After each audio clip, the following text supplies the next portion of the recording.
Well, good morning, everybody. Saturday, July the 29th, live from the Music City. So, if you've been following these last several days, you'll know that I just concluded a 3-week series entitled You First, Me Last, with the whole intent of providing instructions on how to pursue humility in a world that says, look at me, look at me, look at me.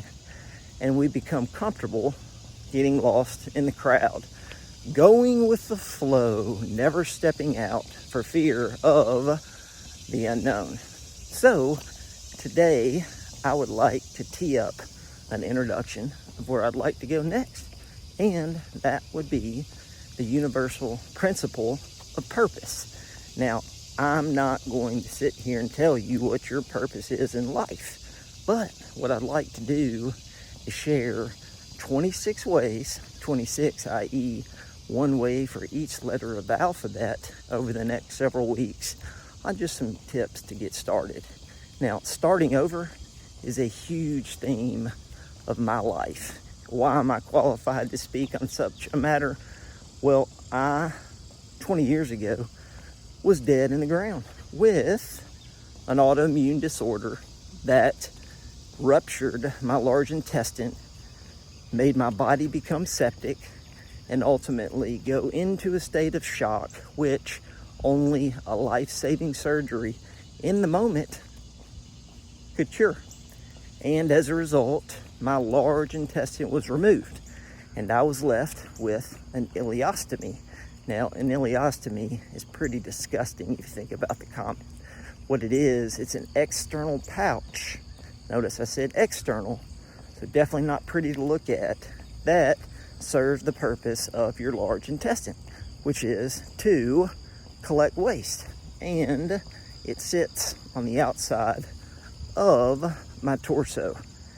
And after that procedure, it took nearly 3 months to recover.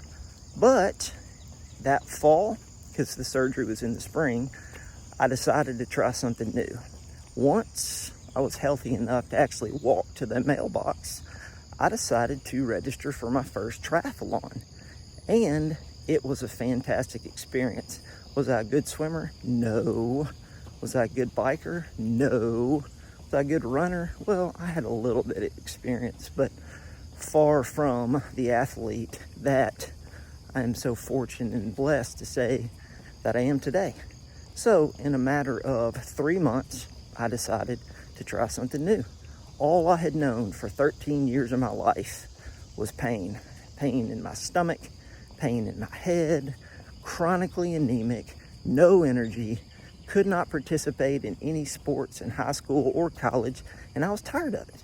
I was tired of living my life, sitting on the sideline, watching everybody around me do things that I wished that I could do.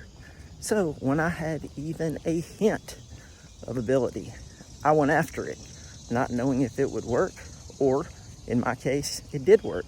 And for the last 15 years, I had had the chance of racing for the Timex multi-sport team, getting to compete in triathlons all over the world, New Zealand, Spain, England, getting to face the very best at the top of the sport. And you know what? I did pretty good. It was a great run. And then in 2015, we were so blessed to have twin boys. And rather than keep up the furious pace of triathlon, decided to hang it up for 2 to 3 years to ensure that connection, because being a dad is the absolute best part of my life. But then I decided to transition to the next sport, that being trail running.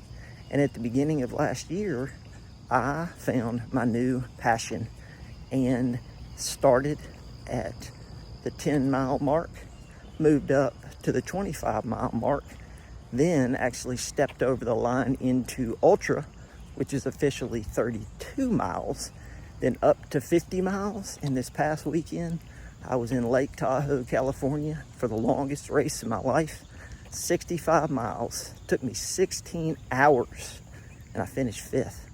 So looking back on my 20-year journey of recovery, not only have I learned how to live life in the middle of the game, I figured out how to make the most of every opportunity. Now, do I always take advantage? No.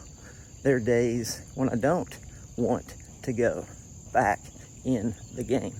But those are the days where it is most important that I kick myself out of any comfort zone that I might have created in knowing the outcome rather than going and not knowing. Because again, we would all prefer routine, familiarity over the unknown. But think about this. Your character is impossible to grow inside of a comfort zone. So for more of my story, if you'd like to know, I've posted my website in the show notes, and I'd love for you to check it out. Because if I can do anything such as this, such as a major overhaul, and find joy at a level that I never thought was possible, you can too. So, what's your purpose? What gets you out of bed in the morning? What thought keeps returning to your mind that for whatever reason, you just haven't done it? You remain on the sidelines, knowing how badly you want to give it a try, but that thought that you might fail becomes greater than the courage you may have to even try. So as we move in to this 26-day series, I just want to provide some simple suggestions, some things that have worked for me, some things that have not worked for me. But I'll tell you that it all starts with our very first concept, the letter A, that being attitude. So more to come, but I hope you have a wonderful day and be thinking, because on Monday, a short lesson on the importance of attitude as far as it gets you towards doing hard things. Have a great day.